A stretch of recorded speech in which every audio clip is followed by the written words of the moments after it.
Welcome back to the Beyond the Boundaries Box podcast. I'm your host, Nick Kemper. Today I have legendary softball coach at the University of Washington, Heather Tarr. Coach, thanks for coming on. Thanks for having me, Nick. Well, to start, you kind of have a dream that I think not a lot of people get to live up to, which is basically you were born in Washington, you went to UW, led them to the World Series, and then about 6 years later, you get a chance to take over, become the head coach, and then eventually lead them back to the World Series as a coach. What was that like? And do you kind of find yourself, looking at yourself in the mirror every morning and being like, wow, like I'm so lucky? Yeah, I think, I guess at a young age after I had a assistant coaching stint at the University of the Pacific for several years, the opportunity came up to endeavor the head coaching position here at 29 years old. And I think ever since I was told, yeah, you got it, I feel like I've literally feel like I've won the lottery. That's awesome. What was the transition like from player to then very quickly becoming a head coach? Because I think nowadays, like there are some people that don't become a head coach till they're like 20 years deep in experience, and you became that relatively quick, like you talked about at 29. Yeah, first of all, as a player and or as an assistant coach, I would have never thought. I'm like, I am not going to be a head coach. No way. Like I enjoyed the relationships I had with players as an assistant. I knew that wasn't the same, head coach to player. And so I was like, I don't want that. I don't want that role. I don't want to be that. I'd rather be the assistant coach. So disclaimer on that. But I did have 6 years coaching as an assistant to a man named Brian Colsey, who was the head coach at the University of the Pacific, ran the program at Pacific. And he and I had a really good combination of strengths where I did all the on field coaching and like skill development, player development, all of that. And for a period of time, it was just Brian and I. So one head coach, the assistant coach, that's all we had. And so I basically, at a small Division I school, coming from UW as a student athlete, got to try to implement every single thing that I thought we did at Washington at Pacific. And so I basically got to practice being in charge of a lot of things, not all the things, but being in charge of a lot as an assistant coach under Brian Colsey, who let me, do so many things wrong, do a lot of things right, and get to figure out like my confidence to be able to become a head coach, even though I didn't really ever want to be a head coach. I just wanted to be able to take care of the program at Washington, knowing that my coach that built the program, that, all my teammates and all the alumni I played for, my mission was, again, like to protect and grow UW softball when I came back as a head coach. What made you really like realize, okay, yeah, this is something I want to do? And then what was kind of the flip of the switch like from assistant to head coach? Because you mentioned the relationship building that you had was most important to you, and then you kind of realized you had to almost flip that a little bit, not entirely, but just a little bit. Yeah, I think I learned a lot along the way, but one, looking back on when I when I passionately pursued this position, it was, kind of during this time then. So 2004 flashback, I'm, you know, at kind of probably the end of my time at Pacific, my 6th year, I'd gotten my master's. I was ready for something next, maybe thinking, whatever that next thing was, it was going to be. But this opportunity came up. And so I started competing for it in my brain. And of course, back then there wasn't as much online, there wasn't social media. You couldn't really find things out. But I remember in maybe late April, early May, reading in the Seattle Times who the UW search committee was seeking out for their head coach. I had already applied. I had already had, an email exchange with the human resources, put my stuff in there, and I wasn't in the list of the Seattle Times article. And so I started getting a little bit competitive, thinking there's no way that these people listed have more to offer than I do. So that then started my, I guess, like just passion towards pursuing the position, even though I was, not qualified. in a weird way, like just in terms of like head coaching experience, nothing.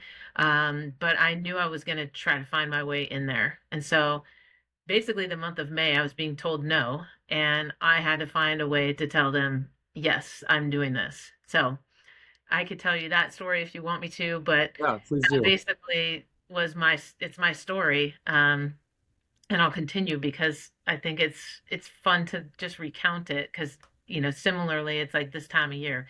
So the head of the search committee, his name was Ken Winstead. He's one of the administrators here, and my coach, Teresa Wilson, I asked her, Coach, like, would I have your blessing to go for this job? And she said, absolutely. And so she gave me a tip on who to contact. And so I contacted Ken per my coach's recommendation. And Washington was just getting out of the World Series at that time. They had lost out. And I got a hold of Ken. He's like, I'll get back to you when we get home from Oklahoma City. And so I was like, okay. So he got back a hold of me, which was great. And I said, I'm actually in town in Seattle on a like mini vacation before the recruiting season starts. And so he appeased me. He's like, okay, I'll give you some time. Let's go to lunch. So we end up going to lunch. I had been creating a business plan all the while, thinking, okay, I need some way in the door. I'm not a candidate. I'm going to be a candidate. And so I created a business plan. And from that point forward, I knew that I was going to at least have an opportunity to present that. And so on the business plan, on the front of the cover, I had a picture of me when I was maybe 7 or 8 years old and my brother at Husky Picture Day with the football program, and Coach Don James. And so I had that picture, and then I had a picture of me playing, and then I had a question mark box on the cover of this business plan. So I was like, I'm going for it. And included in the business plan was my philosophy, my beliefs, my coaching style, who I would hire, my vision for the program. It was pretty concise. So I had this in my hand when I went to lunch with Ken Winstead. And so we sit down, we have lunch, and the whole time, you know, I'm just thinking this guy is just literally giving me like 1 hour of his life, and this conversation's done. So that's what I felt. And I'm an alum, so of course he's respecting that. Great guy, nice person, but I'm like, I'm out. This is not even a possibility. So at the end of the conversation, I said, hey, I have something that I'd like to present. And so I pulled out the business plan, slid it across the table, and excuse me, and he saw it and he was kind of like, oh, okay, this is kind of cool. Can I look at this? And so he looked at it and he was smiling the whole time, thinking like, okay.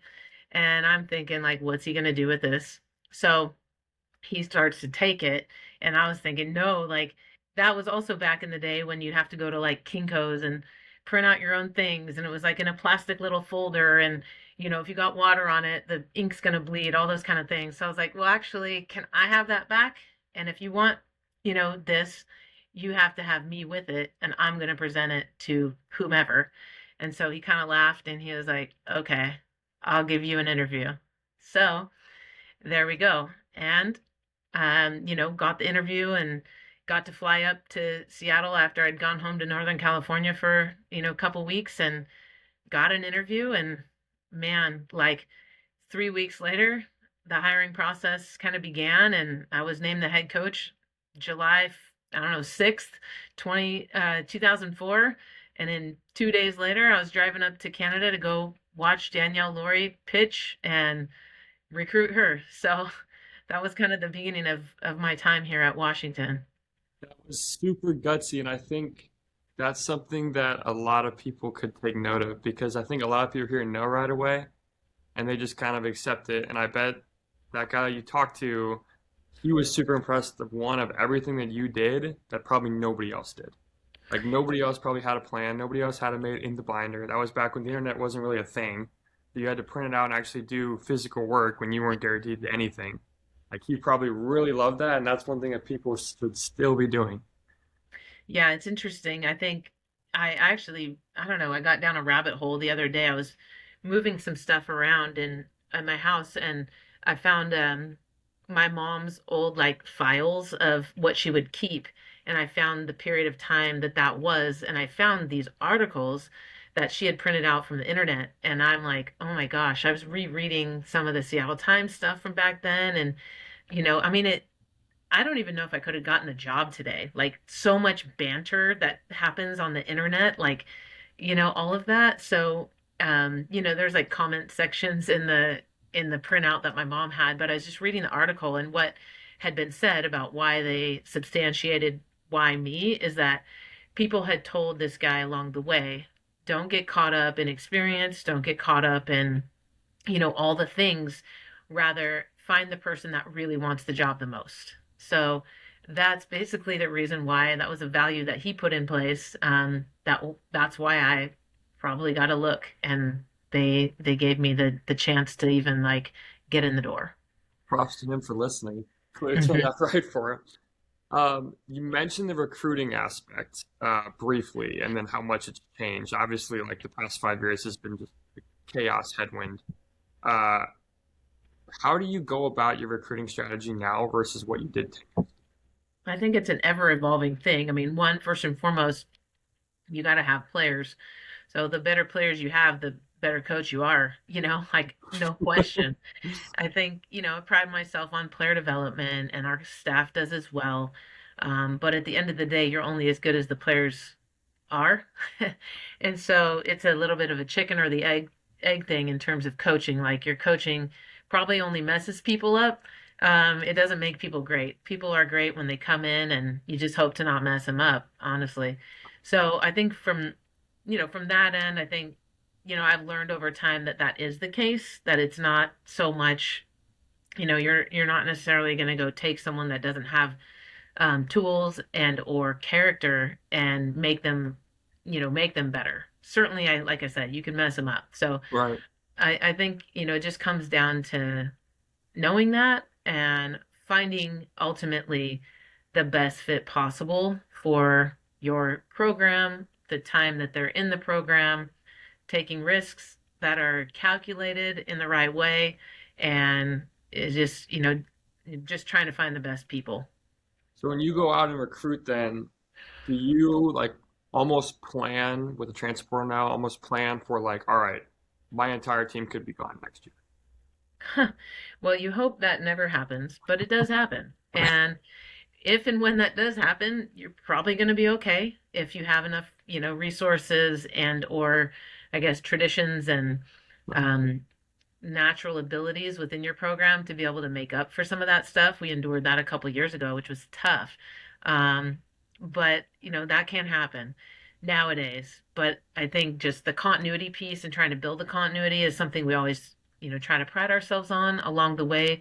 Is there attrition? Do people leave? Yes, that happens all the time. Irregardless of this current era, that has happened to us, and we benefited from it. We benefited from people transferring in. And so it's a blessing and it's a curse. And I think you just have to find a balance between, you know, using the transfer opportunities and also building your program to the point where, you get people to stay and they want to stay and build something with you.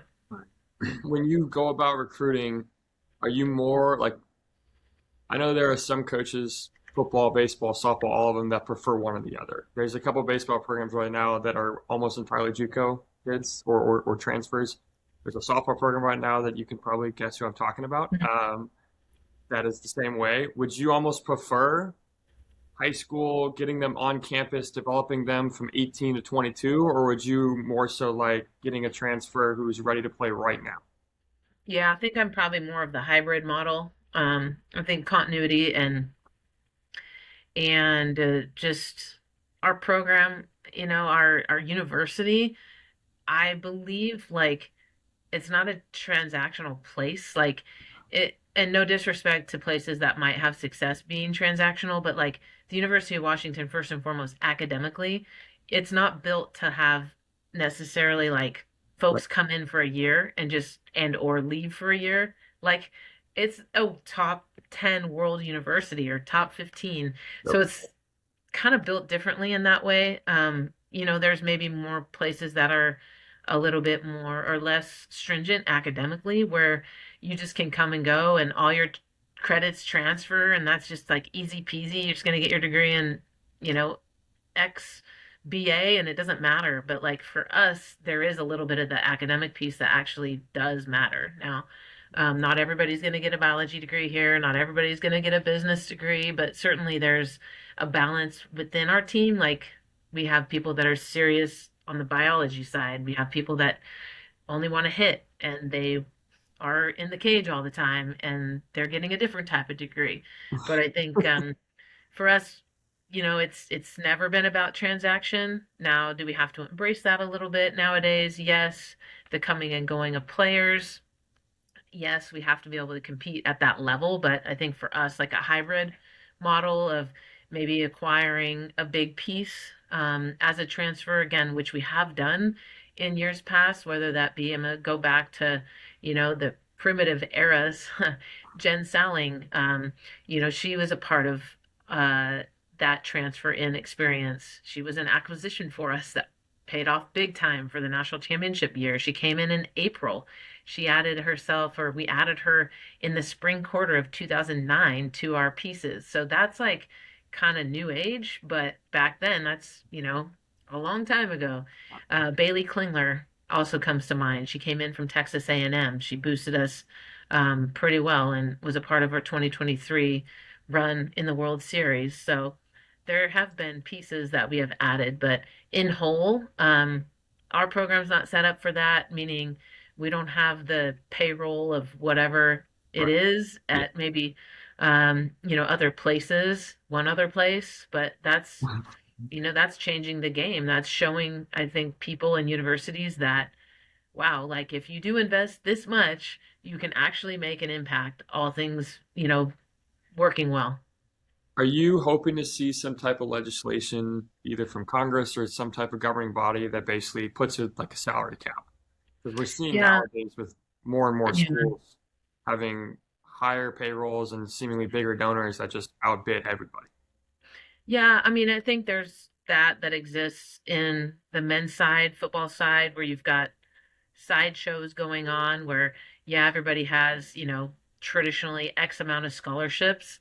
And, people think that that's just all you operate off of. But, deep, deep down, like there's probably buffers that are, people don't know about or not disclosed. And I think I guess my wish is that I'm kind of a romanticist in it, which is probably unrealistic, but like I think Title IX and the sport support for women having equal access to the opportunities is something that I benefited from personally, and our program has benefited from, and women's athletics specifically at the University of Washington has benefited from. But right now, in this day and age, not only is there inequity now involved in, let's say, that revenue share and or accounting for dollars that support the athletic department from an equity standpoint, that's like no longer, sadly.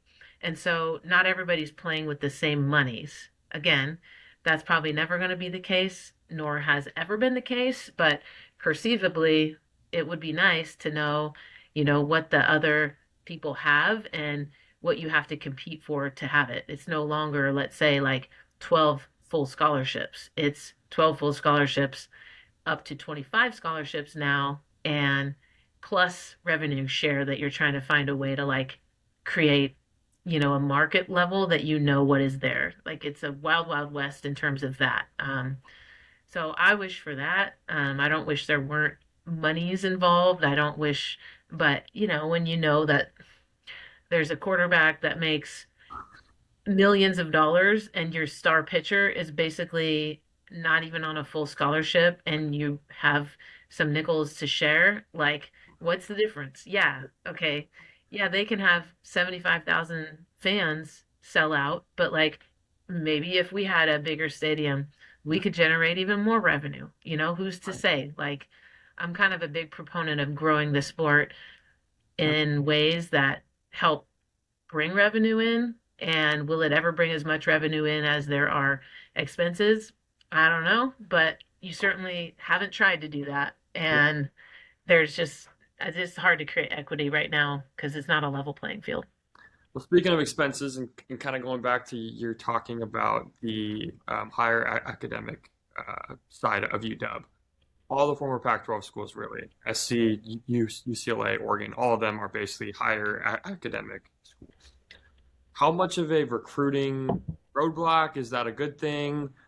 Is it for you? And then also like the cross country travel. Like, do Mhm. kids really care about that stuff, or are they like, I want to go play for UW because they've won a World Series and they've been to multiple others? Like, does it really matter? Because that's got to be just a almost like a chaos point in the middle of the season when you got to go play Rutgers on a weekend series and then come back home, and that's 6,000 miles in like round trip.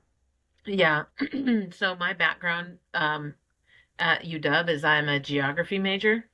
I wanted to teach ninth grade geography. That was my like wish when I was going through college. But so that's why the geography. But it has benefited me to know like the the map of the United States.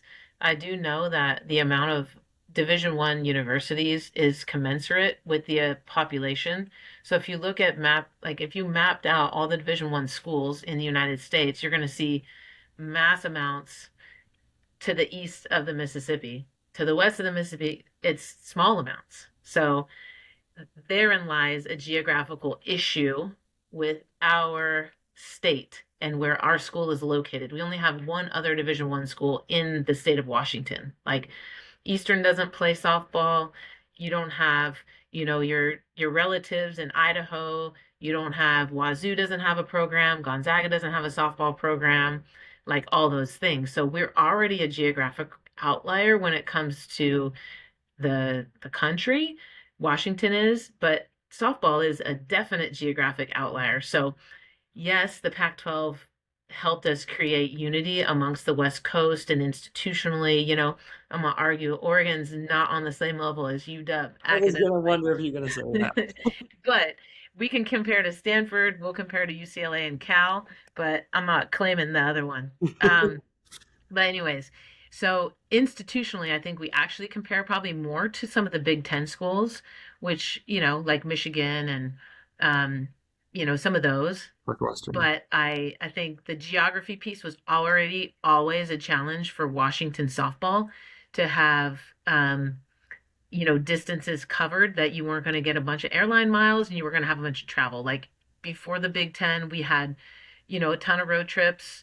I think now we have the same amount of road trips. There's just four that we're going to travel to in the Big Ten, which is just harder because the Big Ten's bigger, but all conferences are bigger now. You don't play everybody, which I don't like. Where in the Pac-12, it was, made sense that you had enough opponents. Like we didn't have USC and we didn't have Wazoo, so it wasn't the Pac-12 for softball. It was, and we didn't have Colorado, so we had nine schools. So that's easier than having 17, 18 schools. So I think just yes, there's a couple outliers that you have to get to that are a little bit of a challenge, but we've always traveled, is what I'm trying to say. Like 5 minutes later, we've always traveled. For sure, for sure. I think what I was looking more so at is like how much does the going across three different time zones affect your players, the whole like mental health side of sports when this whole thing was going down was Hmm. basically a huge argument of like this should not be something that we should do because players are now having, I mean, if you go, let's say you're Rutgers and you're flying to UW on a weekend, realistically you're probably getting back at 7 o'clock in the morning the next day because of the time change difference. It's a 5 hour flight or whatever it is. That can't be great for player health. How do you guys kind of combat that? Yeah, I think, we actually, being the West Coast members of an East Coast conference, we have it worse than maybe Rutgers coming out one time every 4 years. Right. They have a limited number of West Coast trips that they actually even do, so we have the most. But then again, it's probably only two.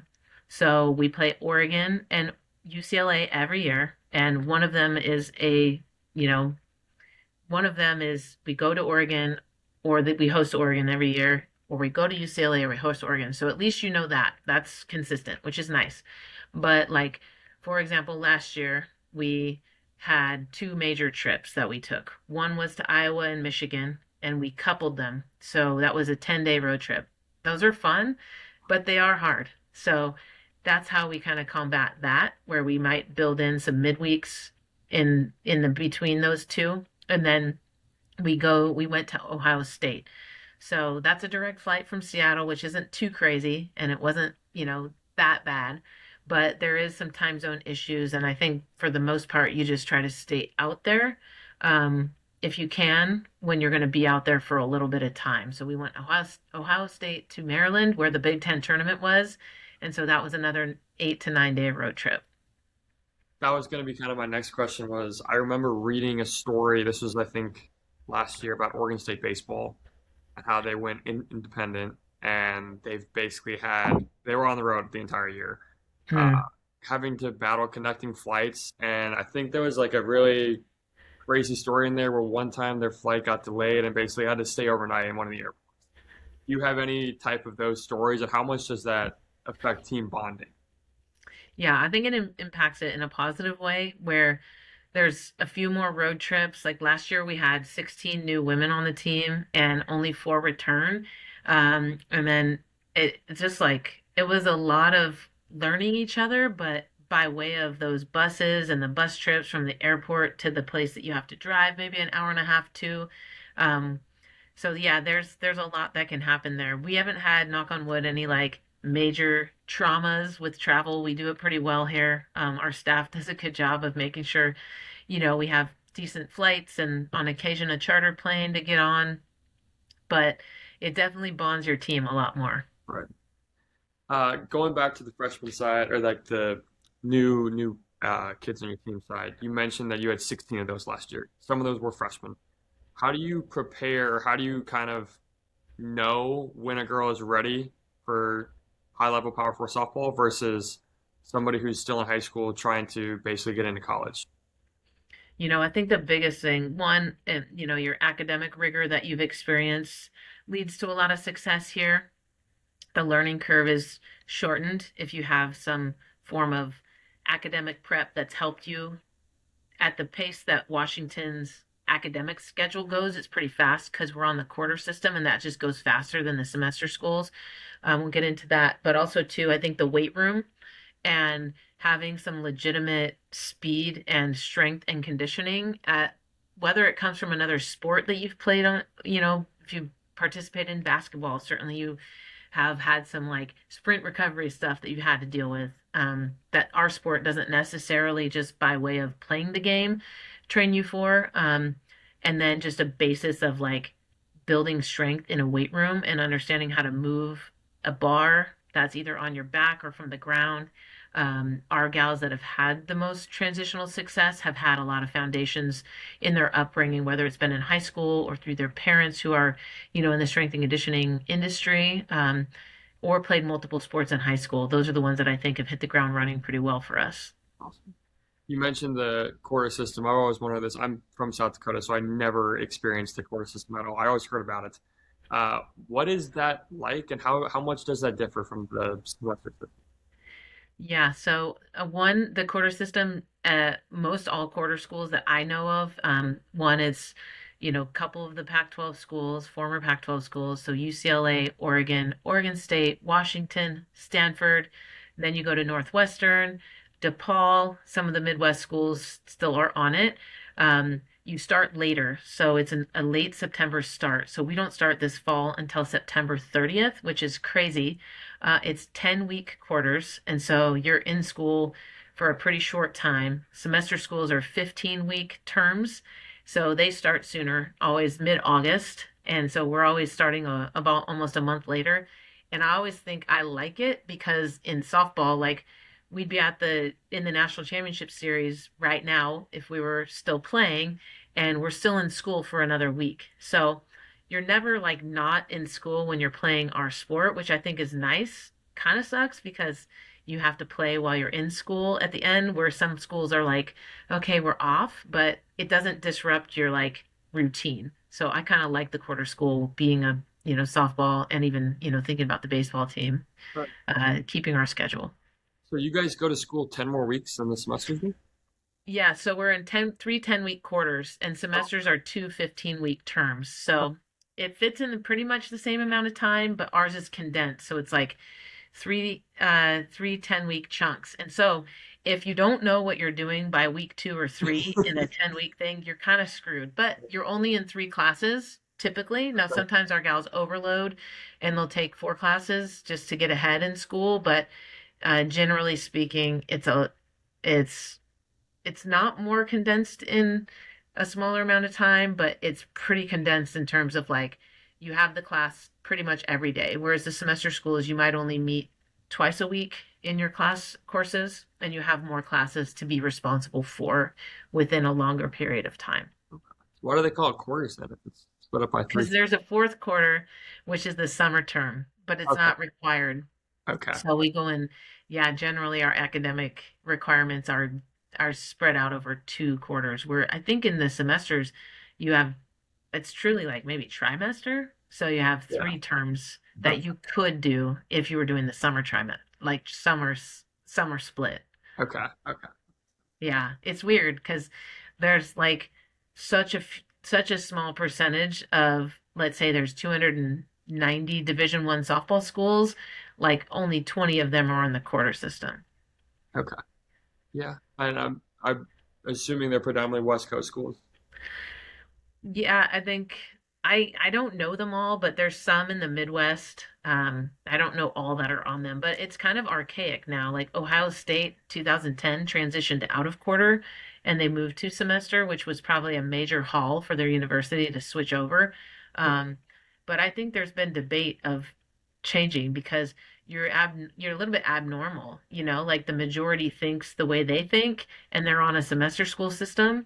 Well, we're the minority and we have to compete to think the way that we need to think competitively for ourselves. And so there's something that's out there that you're required to take 14 additional days off within your time period. And it's really hard being on the quarter system doing that because for whatever reason, we just don't have as many free days to just take off, if that Right. makes sense. So it's kind of weird, but that may never be something that we can negotiate to change in the favor of the quarter system because majority changes rules and we have such a few minority that are speaking on behalf of the quarter schools. You're going to like change things sometimes. Right. You ever find that being like a blockade for recruiting purposes of having to like tell a kid, hey, No, your school's yeah, fake? not so much. It's just kind of like people don't even know to like know there's a difference. So you try to explain it. I personally did school and my master's program at a semester school after going to the quarter school, and it felt so slow. So I actually like the quarter school if I'm being a student because you just like you take more classes, you're through them quicker. If you can keep up with things and you're a pretty good learner, it actually like is I think it's more fun. Right. Okay. Yeah, that makes sense. Feel like you would be more engaged too because you all like you can't miss a week. Uh, Right. so when you're basically cultivating your roster and trying to get everybody on the same page, there are obviously going to be some people that don't play right away, but there's still like a path for them to play later on in the future. How do you kind of convince somebody or like get them to buy into the long-term vision of, hey, your time may not be right now, but in 2 or 3 years down the line, it will be? Obviously, no guarantees, but like in terms of your vision for them, how do you get them to kind of buy into that when they might be thinking there's greener pasture somewhere else? Yeah, I think just from the beginning, the ability to communicate the scope is important and the expectation level on both sides. Like trying to be as clear as possible, where again, like anything's possible, there's a blank slate. But what is the expectation and somewhat like communicating what those expectations are on both sides? Like, what are you expecting? What are we expecting? And trying to create alignment within that. I think that helps. Um, but also, too, by design, you don't recruit players that are coming from understanding what it's like to play, let's say, a limited role on a team. You're recruiting a number 3 batter, the leadoff hitter, the shortstop, the starting pitcher, the starting catcher. And so to like create, you know, to convince someone that there's, all roles are valued equally, but not all roles are equal. Like that's a hard thing to convince someone to want to be in a lesser role. Yeah. But the genius of it all is never again in your life will you work this hard with one group of people for a common goal. So the costs and things that are associated and things that people have to sacrifice of themselves to be a part of something great are those things.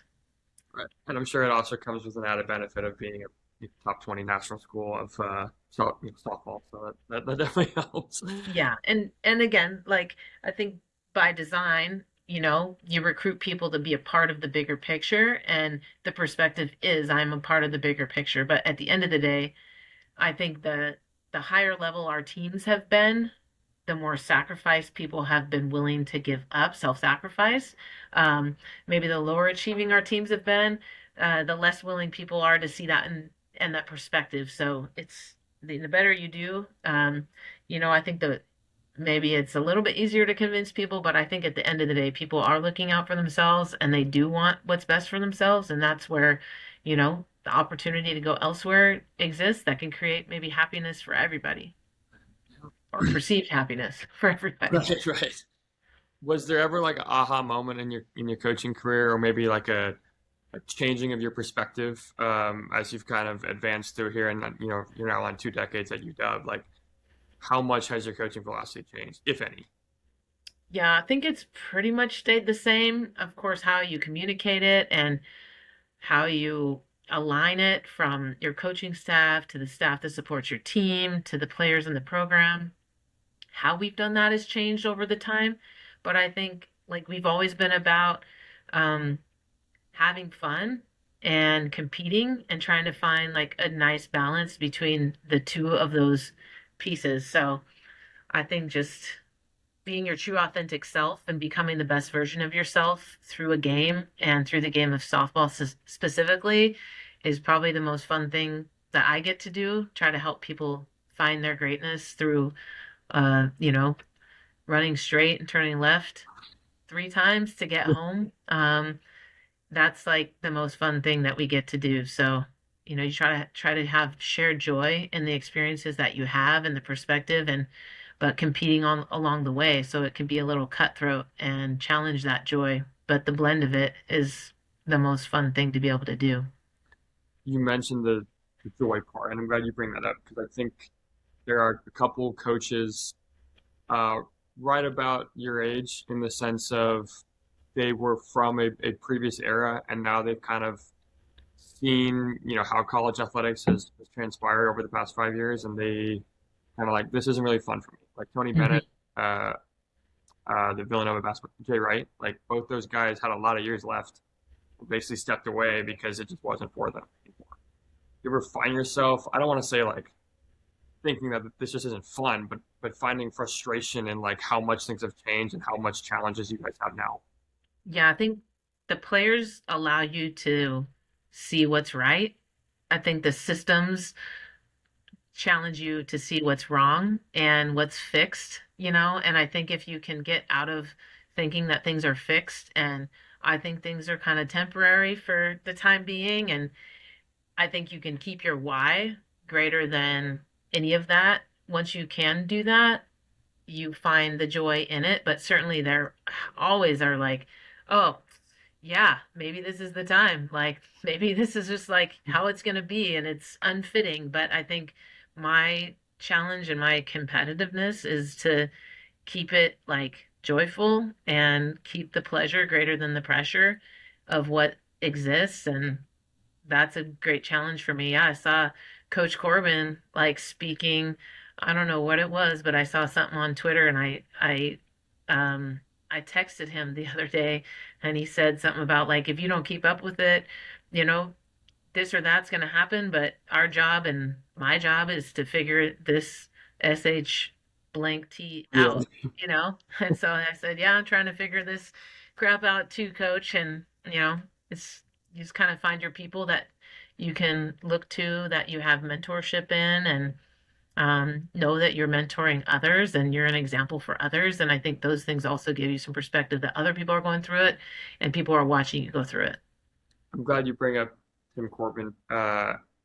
He's a guy I think that everybody almost expects to like step away pretty soon, just because of how he's made his line or made his roster in the past has been like pretty. I don't want to say anti-transfer portal, but he loves getting high school kids because he loves Hmm. the relationship with them. And there was an article in it was either ESPN or Sports Illustrated about 5, 6 years ago when he had the pitcher that uh, passed away. And one Yep. of the things that was talked about was he wrote, along with his wife, individual letters to all the players. And that basically harbored an environment of a family. And nowadays, like, we need more of that in the game, I think. Because, like you said, like, there are some programs that are very transactional and they don't really have any relationship with the coach, or at least not to that significance.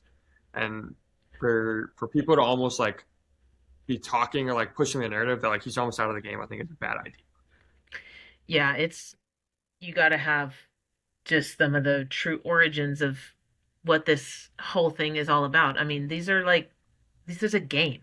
Yeah. Like especially baseball and softball. I mean, any game is just a game. And they were performed in playgrounds for fun. And I think just you lose yourself in this whole thing. Like you make everything so big and then you lose who you are. Like we're people that create value systems by which we run everything, and hopefully the values aren't via transaction and or all about just on-field performance and winning games. Like again, we're all byproducts of a process, whatever those processes are that help create shared joy in the experience and keep the perspective. So Maggie and Coach Corbin at Vanderbilt, like actually the people I look to for how to do it, like I definitely respect them and how they roll and the transitions that we're all trying to experience to be great and to stay great, but not lose your way. Right. Yeah, I remember when I'm 25 now, so I remember when I was in high school, the premier baseball program everyone wanted to play for was Vanderbilt because of the uniforms and the way they always won. And now I feel like it's gone a different way in terms of, all right, who can offer me the most money, and then whatever that is, I'll take it. Yeah. And, yeah, Yeah, I find a lot of similarities between our program. Vanderbilt doesn't have a softball team, so I can adopt them as something I look to. But they're in an urban area. It's expensive to go to that school. There's not a lot of favors that you have to like make more scholarships out of like border states scholarships and things like that. So, and then I just, again, I think Coach Corbin still to this day, even during these times where maybe he's not getting all the best players, I think he still does it right with yeah, values that are the right way. And absolutely. um, we hope to have the success like them, Yeah, another national championship yeah, trying to absolutely. get. Uh, Going back to the NIL, is there a misconception people think? Because I mean, I go on Twitter every once in a while, and like recruiting is something that has just become, all right, who's got the biggest wad of cash to Mhm. basically dole out to players, and I feel like yes, that's a big part of it, but it can't just be that kind of dry, is it? Or is it really just kind of like Yeah, I think it's like a Wizard of Oz thing. Like if you've ever watched the movie, like you don't quite know where the Wizard of Oz is, you don't quite know what's behind it, or it's like the shell game. Like people cover what they have and you don't quite know what they have, and it's almost even like economically uh not transparent. So it's like people might have X amount of dollars, but then that has to go towards covering your tuition and that has the housing and the cost of housing. No question in Seattle, you know how hard it is here. yeah, So it's like if you live in a different state with different rules, a different economy, there's probably more money. And then, like the school supports the tuition at, let's just say, North Carolina State gives all athletes in-state tuition. So it's like your bottom line covers more because your tuition is less, so to speak. So there's so many inequities and non-transparent things where like I don't know, like nobody's going to ask you to show them their bank account right, where then you can't really do that institution by institution because there are so many things that aren't equal. So it's like you can't even like you can't even compare. It's not apples to apples.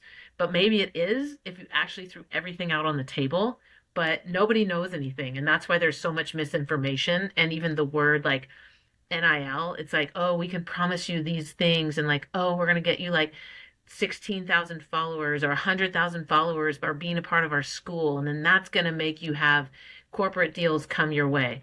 And then there's the revenue share piece that some, baseball and softball programs don't even have access to because they're giving it all to football and basketball and another sport. So nobody knows who has that.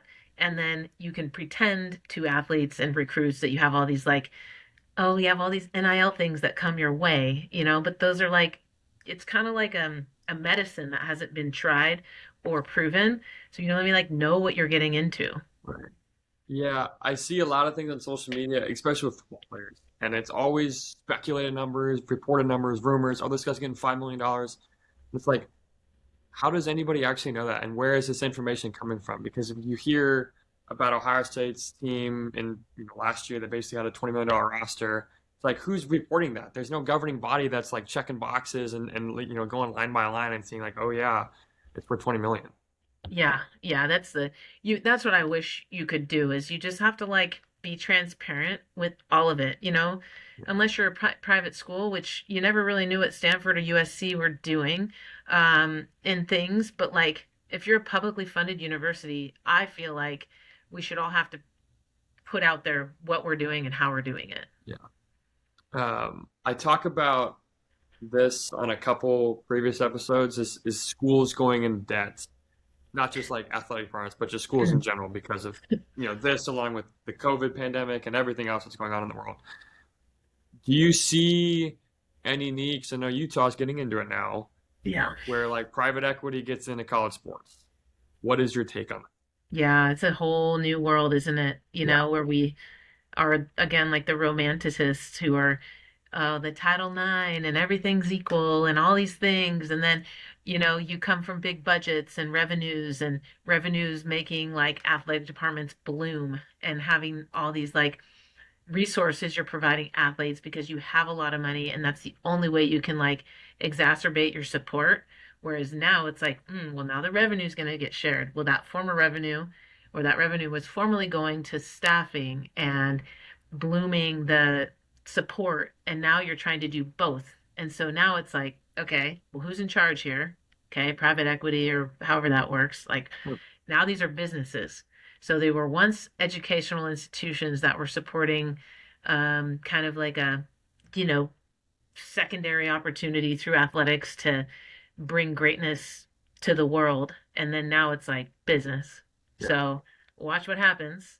I don't know what's going to happen, but if you can see at Utah as an example of that, I'm intrigued by how that's going to go because there's going to be a leveling out because you can't support both. You can't support the revenue share and not income that's supporting that immediacy of the revenue share to then all the resources that went into supporting a student athlete and the student athlete experience. Like something's got to give, and so it's going to be interesting to see how all these universities cover these 20 to $50 million deficits that they're unveiling. right, yeah. And I just saw something. They're already laying off employees, which I mean that was relatively quick, and that's something that like private equity does better than anybody else. Yeah, yeah, I mean it's a business again, and so it's a that's a whole new world that's going Yeah. to happen, and I'm interested to see how that all plays out. Yes. I'm also interested to see. I saw this University of Michigan apparently invested something like 10 or $20 million in OpenAI, and now with them becoming like on the public market now, they're profiting massively from that. Is that something that schools normally do? Because they're giving a quarter of it apparently to their athletics budget. I wasn't even aware Jeez. that that was something that was possible. Yeah, that's all news to me. I need to take a note and go look into that because there's definitely like all of that. I mean, and unrelated, like the you think about like the gambling and like Yeah. the gambling addictions that are out there nowadays with all the accessibilities to the, Mm. you know, apps and things that get a Yeah. hold of your brain and I don't even know. It's Yeah. scary. Well, the amount of, I mean, sports books that are out there now, and like, I mean, some of those are corporate sponsors for the professional leagues. It's almost ironic that we're getting, players in trouble when then we're turning around and basically getting money from these huge corporations. So it's definitely something that I think needs to be fixed or addressed because we have, players now like in college that are in serious gambling debt or running into problems where they're betting on their own games, and it's not something that I think is suitable for the long-term development of both the person and the athlete. Yeah. Lots of new world problems. Yes, agreed, agreed. Kind of wrapping up here because I know you have to go. Softball has grown massively in the past, 10 years. I think, the Women's College World Series around this time of year is one of the most watched sports in entirely of it. I think football, and then it becomes, a mashup of softball and the basketball tournament. Uh, how much more with the TV contracts and basically every game becoming more available to fans? How much more do you see the game growing, and like, what would you like to see the game become? Yeah, I think the next step for the game, and I think a lot of people don't realize this, but if you can like look up the um, CBS Sports contract that was signed like I don't know X amount of years ago that still has like 7 more years left on all other championships are run with this financial figure in mind. Like we as softball could potentially one day, this is where I see it changing, but not immediate. You could have revenue generated from TV contracts, much like there is possibly in football and basketball, where the schools then see that on the backside as something to further invest in. Where right now, softball, let's say, doesn't have like a kitty at the end, like the bowl game endeavor. Yep. So, or the national championship. So, until that's to happen, I think we're at a little bit of like a ceiling for softball within the athletic departments and also the stadium sizes for us. Like there's, 1,500 seats that we can sell. Um, but at the College World Series, there's 15,000 seats that can be sold, which is great for the game.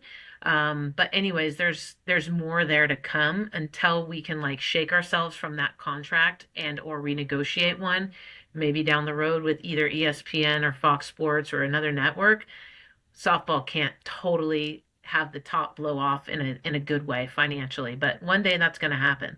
For sure. Do you see bigger stadiums coming? I know that OU has already made a pretty big upgrade to their stadium, but then there's other schools like you guys and the Bruins out west where their stadiums are like I said 1,500 people, and then Oklahoma City is selling out every day at 15,000. Yeah, I mean, I think there's going to be something come up. The Nebraska volleyball had the 90,000 In their people football at their stadium. games two Yeah, falls ago. The softball is going to do one. I don't know who it's going to be.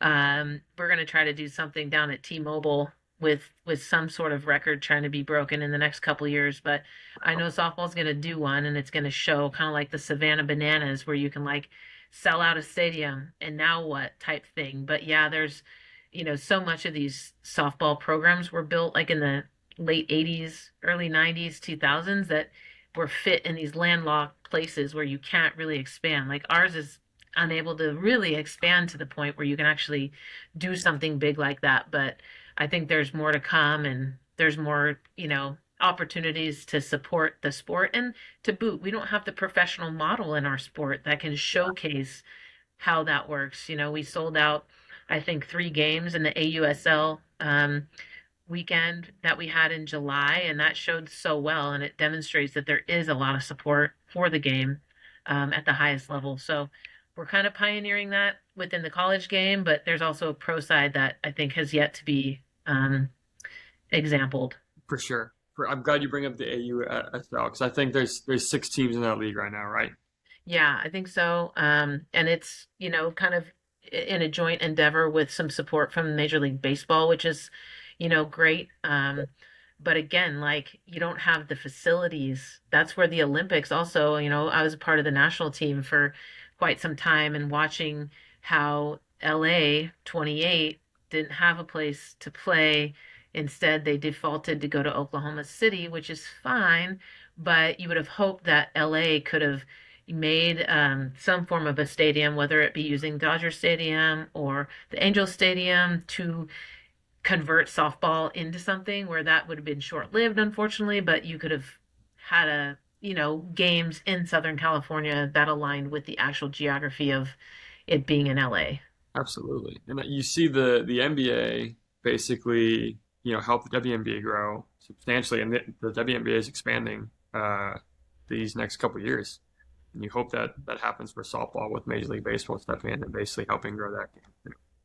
Yeah, I think the best is to come on that side. And the WNBA's, been some years in the works. So it's Yeah, taken a long time to get to the point where that is. But, women's soccer's on the come up, and those franchises are being sold for, millions and millions of dollars, and that's demonstrating the value, which is great for all things. right. Absolutely. Well, Coach Tarr, thank you very much for coming on, taking the time. We kind of got this, situated in a very quick time, so thank you very much for stepping in and being able to do this. We greatly appreciate having you on. Yeah, happy to see. And however I can support you guys, you do awesome stuff for us in our region, and just appreciate you guys for what you do for the sports and getting into softball and supporting softball is makes me happy. Awesome. Well, thank you. For the viewers out there, this is the Beyond the Batters Box podcast. I'm your host, Nick Kemper. Today we had Coach Heather Tarr on from the University of Washington. We'll see you next week.